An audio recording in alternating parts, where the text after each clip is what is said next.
Hello guys, mga mommies and friends, it's me again, Mami Julie B. So for today's video, sasagutin ko po ulit yung mga how to be a VA po, paano po mag-umpisa maging VA.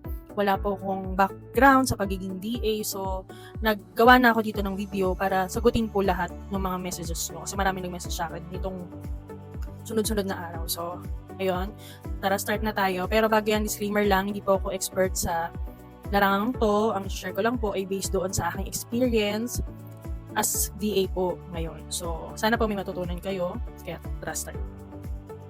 Tip number 1, start with skills you already have.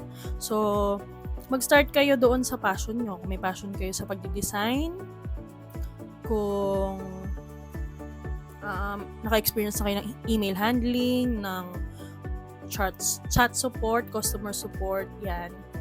So, from there, galingan nyo lang or mag-start po kayong mag-upskill paunti-unti regarding po dyan sa mga background ninyo. Hindi naman kasi kailangan expert agad sa umpisa. So, kung ano lang yung meron kayo, kung ano lang yung alam nyo, doon kayo mag-umpisa.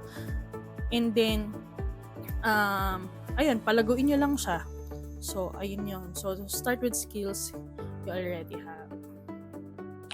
Number 2, choose your VA niche. So, mag-focus kayo ng 1 to 2 niche o ito yung service na i-offer nyo sa client.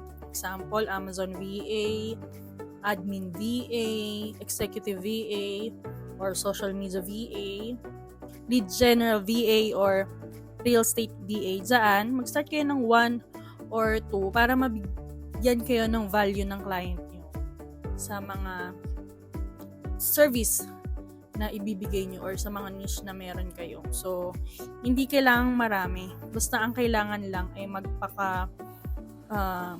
skilled kayo sa larangang to, dun sa passion na meron kayo. So, yun. Number 3, learn the VA tools.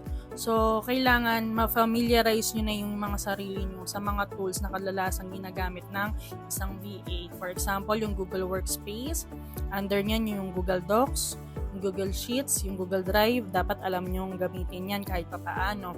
Sa Canva, kung gusto nyo mag-focus as social media VA, dapat alam nyo yan.